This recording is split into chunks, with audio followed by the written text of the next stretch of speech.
Olá, boa tarde. Então vamos continuar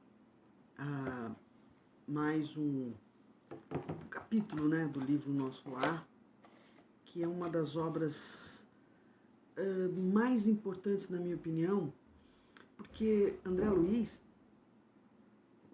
traz para nós não só explicações sobre o nosso lar, mas ele nos dá a certeza de como é.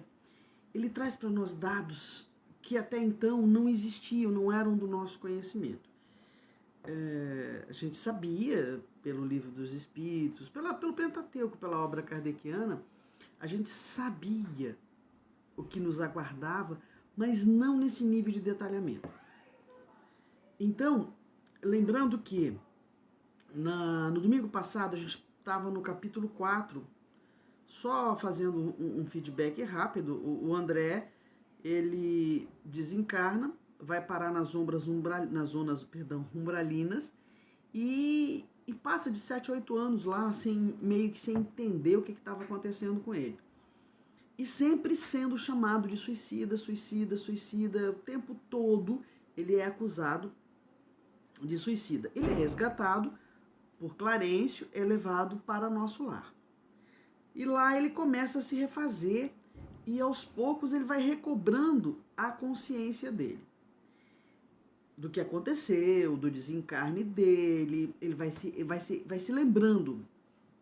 Só que ele fica sempre indignado porque chamam ele de suicida. E até então ele não sabia por que ele era chamado de suicida. Inclusive, no capítulo anterior, ele conhece o Dr. Henrique Luna, e ele diz para ele, explica para ele, e aí é que ele vai entender, enquanto médico, enquanto cientista, por que ele foi chamado de suicida. Mas no início ele dá uma reagida, ele fala, mas imagina, eu lutei para sobreviver, eu lutei contra o câncer, eu queria muito sobreviver, eu não queria morrer. E aí o Dr. Henrique Luna vai explicar para ele o que aconteceu, desde quando e quais as razões pelas quais ele é tido como, ele entra no plano espiritual como suicida. O capítulo 5 se chama Recebendo Assistência. E é muito legal porque ele vai conhecer, dando um spoilerzinho para vocês, o Lísias, né? Que é onde ele vai depois, lá na frente, nos capítulos futuros, morar na mesma casa. Então, vamos ao capítulo 5. E nesse capítulo ele vai entendendo como que todas as nossas atitudes, enquanto encarnados, tudo que a gente faz em relação ao nosso corpo físico, quais são as repercussões do nosso corpo espiritual, depois do desencarne e mesmo antes dele. Mas ele só percebeu lá no plano espiritual, principalmente com as explicações que ele tem nesse capítulo. Então, capítulo 5, Recebendo Assistência. Vamos lá. É você o tutelado de Clarencio? A pergunta vinha de um jovem de singular e doce expressão. Vocês lembram, quem assistiu o filme Nosso Lar? O Lísias é o grande... Como é que eu posso falar? O Cicerone. Ele que apresenta a colônia para André. E André vai morar na casa dos familiares do Lísias. É você o tutelado de Clarencio? Grande bolsa pendente da mão, como quem conduzia petrechos de assistência, endereçava-me ele sorriso acolhedor. Ao meu sinal afirmativo, mostrou-se à vontade e maneiras fraternas acentuou. Sou Lísias, seu irmão. Meu diretor, o assistente Henrique de Luna, designou-me para servi-lo enquanto precisar tratamento. Então, voltando, Henrique de Luna, lá no capítulo 4, é o médico responsável pela ala onde se encontra o André. E ele designa o Lísias para ser tipo enfermeiro, para cuidar do André, né? Para servi-lo, dar toda a assistência necessária enquanto ele passar por essa enfermaria. É enfermeiro? Indaguei. Sou visitador, olha só que interessante, porque o André já sabia que ele estava desencarnado, mas ele ainda trazia hospital. Eu estou numa enfermaria. Lísias, doutor Henrique de Luna, médico, o Lísias, enfermeiro. Então ele ainda trazia os conceitos com ele do plano material. médico principalmente, né? É enfermeiro? Indaguei. Sou visitador dos serviços de saúde. Olha que legal. Nesta qualidade, não só coopero na enfermagem, como também assinalo necessidades de socorro ou providências que se refiram a enfermos recém-chegados. Notando minha surpresa, ele explicou.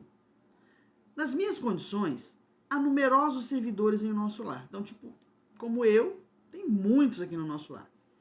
O amigo ingressou agora na colônia e, naturalmente, ignora a amplitude dos nossos trabalhos. Para fazer uma ideia, basta lembrar que apenas aqui, na seção em que se encontra, existem mais de 1000 doentes espirituais. Eu estou falando lá de trás do início do século XX, da década de 30 do século XX. E note que este é um dos menores edifícios do nosso parque hospitalar. Tudo isso é maravilhoso, exclamei, o André, né?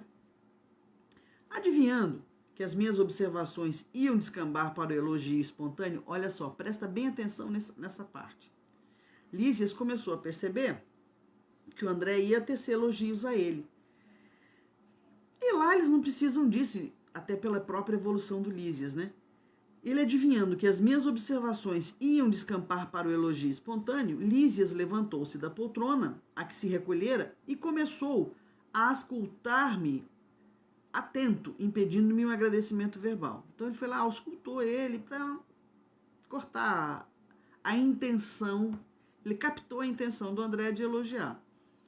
A zona dos seus intestinos apresenta, aí ele começa, a partir de agora, que ele vai explicar para o André o que está acontecendo no corpo espiritual em função do que ele fez enquanto encarnado. A zona dos seus intestinos apresenta lesões sérias, com vestígios muito exatos do câncer. A região do fígado revela dilacerações. A dos rins demonstra característicos de esgotamento prematuro. Sorriso bondoso acrescentou: sabe o irmão o que significa isso? Sim, repliquei. O médico esclareceu ontem, explicando que devo esses distúrbios a mim mesmo. Reconhecendo o acanhamento da confissão reticenciosa, apressou-se a consolar. Na turma de 80 enfermos a que devo assistência diária, 57 se encontram nas suas condições. E talvez ignore que existem por aqui os mutilados. Ele começa a explicar pro André o que acontece, como é que as nossas ações, que os nossos pensamentos, as nossas culpas, tudo aquilo que a gente faz, né, para nós, enquanto encarnados, como isso vai impactar. Essa é a palavra. Como isso vai impactar no corpo espiritual. Ou como você vai chegar no plano espiritual. As condições em que você vai chegar. Essa questão dos mutilados, ela é muito, muito, muito interessante. É como que as nossas culpas, como que os nossos remorsos. É por isso que eu falo sempre. Vamos perdoar, vamos. Se você ama, diz que ama.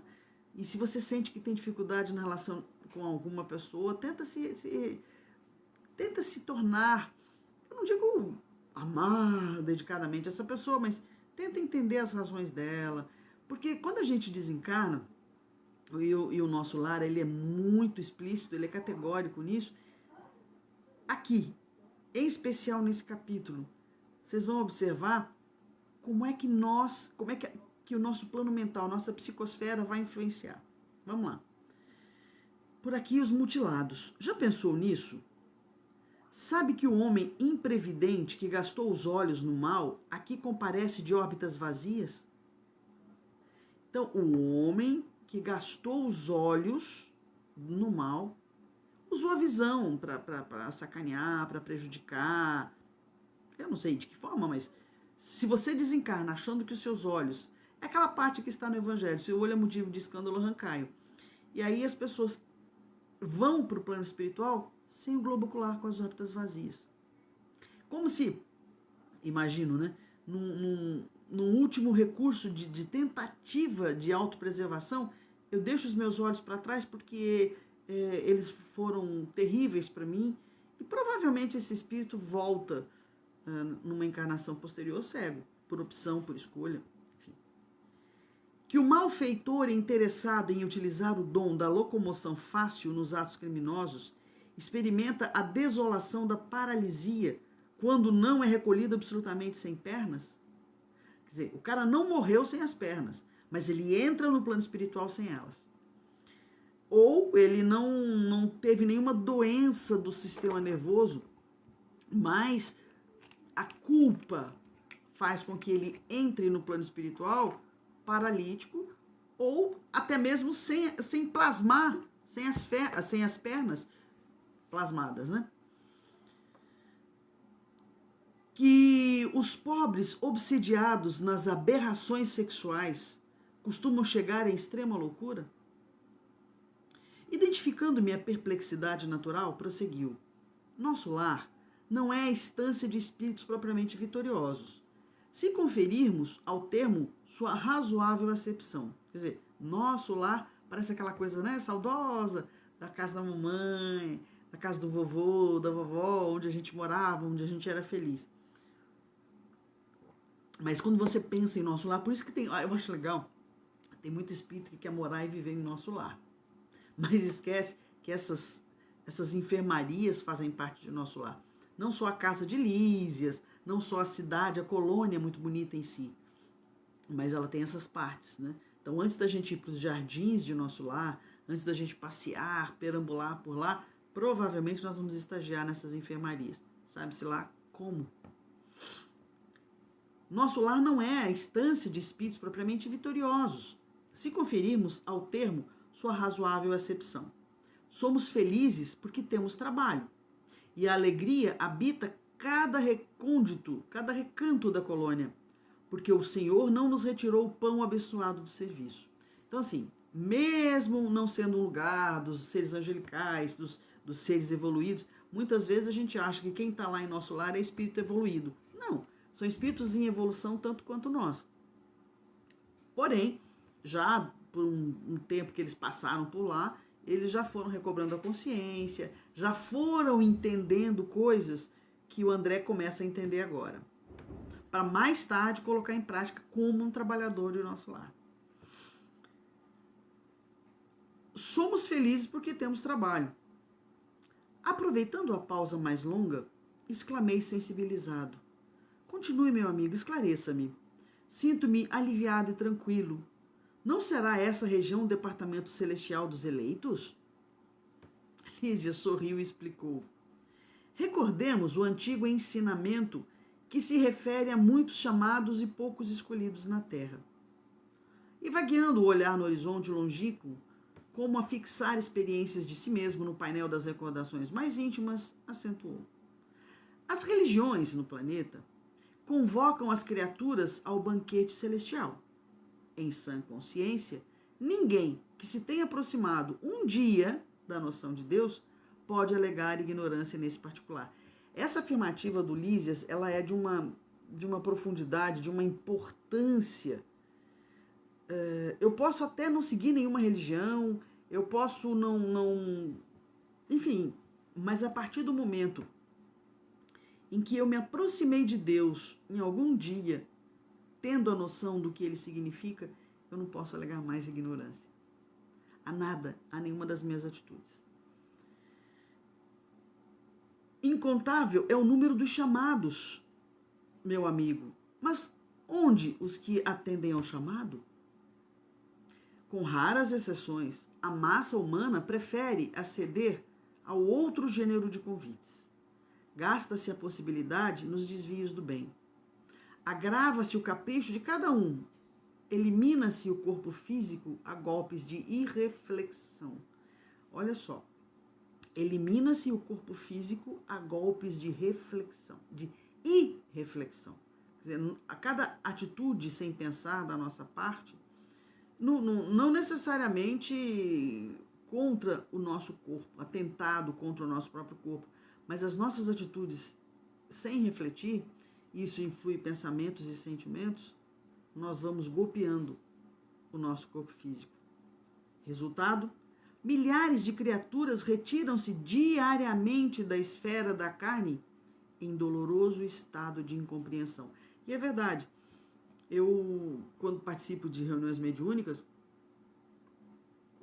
eu sou uma dialogadora, eu dialogo com os nossos irmãos, né? Para muitos, eu dei a notícia de que eles tinham desencarnado, que eles tinham morrido. Pelo papo deles, eles acham que ainda estão em hospitais, que eles ainda estão... E aí eu pergunto primeiro da religião deles, né? Ah, você tinha religião? Você acredita em Deus? Tenho. Conforme a religião que ele me diz professar, eu vou encaminhando a conversa, vou levando a prosa para esse lado. Mas, de qualquer forma, a gente observa que a percepção que se tem de morte, ela é o fim de tudo, né? Daí a explicação de muitos chegarem ao plano espiritual, principalmente aqueles enfermos, né? Se você já não tem uma noção do que seja desencarnado, que seja plano espiritual, por mais que você creia na eternidade do espírito. Portanto, muitos chegam lá sem entender absolutamente nada, achando que ainda estão nos hospitais, pedindo para avisar os familiares, ou se acham ou passaram mal, enfim, e pedem para que as famílias sejam avisadas, que eles se encontram no hospital, mas que eles estão bem, que é para avisar os familiares, onde é que estão, esposa, filhos, enfim. E é difícil, né? E o Lísias está explicando isso para o André. Multidões sem conta erram em todas as direções nos círculos imediatos à crosta planetária, constituídas de loucos, doentes e ignorantes. É o que nós somos. É o que nós somos. Não resta a menor dúvida. E o André fica admirado com o que o Lísias explica para ele. Mas claro, gente, a Terra é um planeta de expiação e provas, onde muitos estão aqui porque alguns querem a reparação das faltas cometidas no passado, outros estão com remorso e culpa, e aí vem as expiações. Eu quero expiar todos os males ou o mal que eu fiz para outros, né? Então, por isso, nós estamos aqui a título de doentes, que estamos tomando o medicamento divino da reencarnação, agraciado pelo dom do esquecimento, que a gente esquece, né? Notando minha admiração, interrogou: acreditaria, porventura, que a morte do corpo nos conduziria a planos de milagres? E muita gente pensa isso, né? Acha que o simples fato de fechar o olho aqui, abrir o olho no plano espiritual, eu serei uma pessoa abençoada, iluminada, dona da minha consciência plena. Não é assim. Somos compelidos a trabalho áspero, a serviços pesados, e não basta isso. Se temos débitos no planeta, por mais alto que ascendamos, é imprescindível voltar para retificar. Olha isso aqui é muito importante que ele vai falar. Todos nós somos levados ao trabalho áspero, né? A serviços pesados. E não basta isso. Se a gente tem débito no planeta, por mais que a gente vá para planos superiores, por mais que a gente consiga, mediante a nossa evolução, a nossa melhora, a nossa reforma íntima, por mais que a gente vá a planos superiores,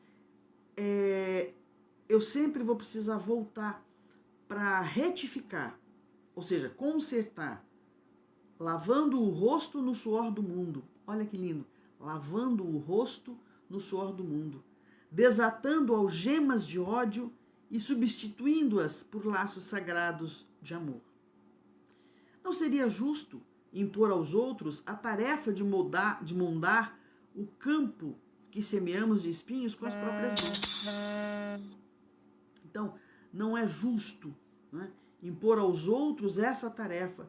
Essa tarefa compete a nós. Essa tarefa cabe a cada um de nós. Eu acho muito linda essa passagem, essa explicação do Lísias para o André, né? Abanando a cabeça, acrescentava: caso dos muitos chamados, meu caro, o Senhor não esquece homem algum. Todavia, raríssimos homens o recordam. Quer dizer, Deus não esquece da gente, a gente é que esquece dele. Acabrunhado com a lembrança dos próprios erros, diante de tão grandes noções de responsabilidade individual, objetei: como eu fui perverso. Contudo, antes que me alongasse noutras exclamações,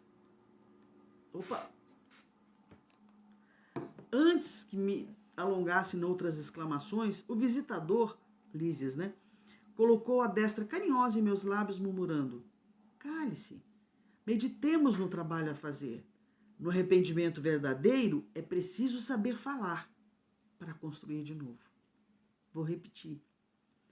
No arrependimento verdadeiro, é preciso saber falar para construir de novo.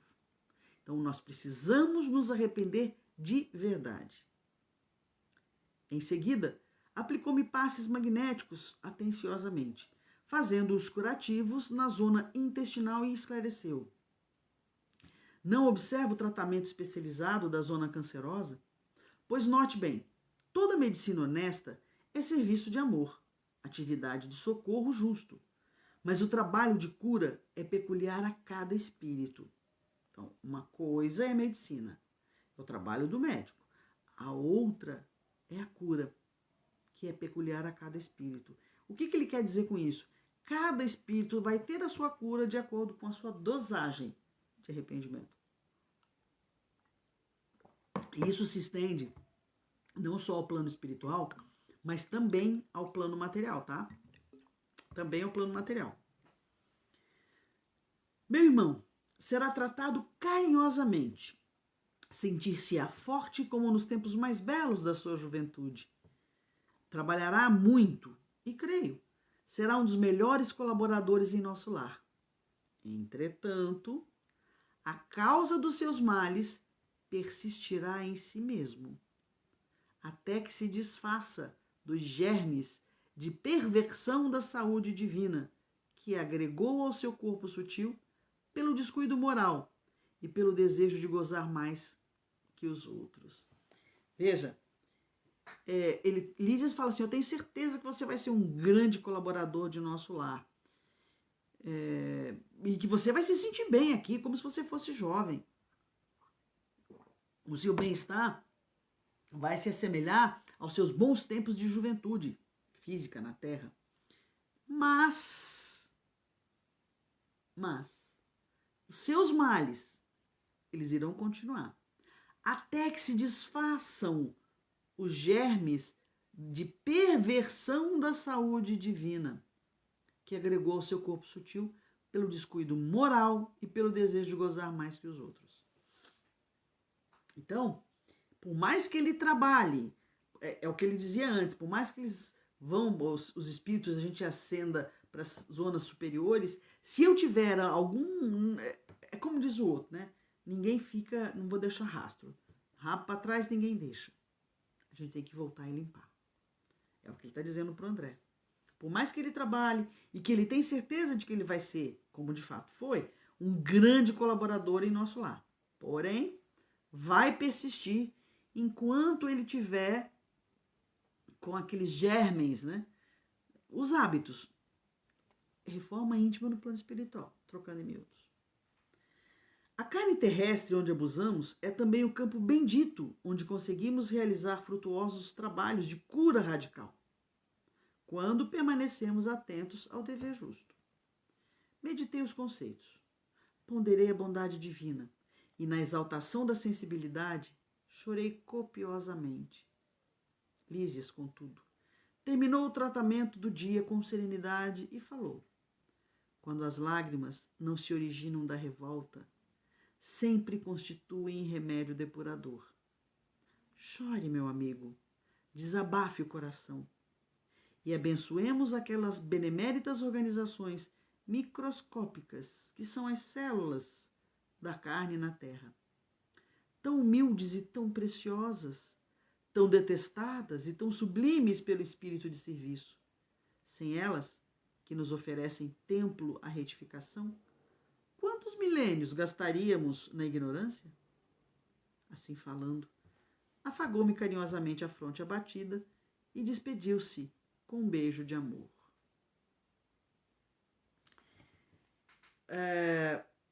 Eu acho esse capítulo muito interessante, esse início, né, do nosso lar. Eu acho esses capítulos iniciais, que são os capítulos que tratam exatamente do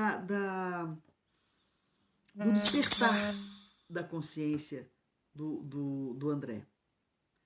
E ele nos dá dicas tão valiosas para nós, principalmente, que ainda estamos aqui, para nós que ainda estamos vestindo essa roupa de carne, né, que é uma bênção divina e que poucas pessoas têm consciência disso. Então, fica aí a nossa mensagem de domingo. É interessante a gente estar lendo exatamente isso num período em que muitos desencarnam por Covid-19, não só pelo Covid, não. Muitos desencarnam por acidentes, por câncer, enfim, por outras doenças, coração e tal. Então vamos cuidar mais desse nosso tempo sagrado, desse presente divino pelo qual nós somos responsáveis. Ele nos é emprestado, não é nosso. Eu acho interessante porque nada a ver com o que nós estamos estudando aqui, mas tive esse insight. Quando muitas mulheres defendem o aborto por dizerem que o corpo é delas, não é. É um empréstimo. E a vida que ela abriga no ventre também não é dela. Sendo assim. Mas enfim, um excelente domingo a todos. Que a nossa semana seja uma semana abençoada e que nós saibamos entender esse momento em que vivemos, mas mais do que isso, que nós saibamos comportar, termos um comportamento mais voltado para as máximas crísticas. Gratidão. Até semana que vem.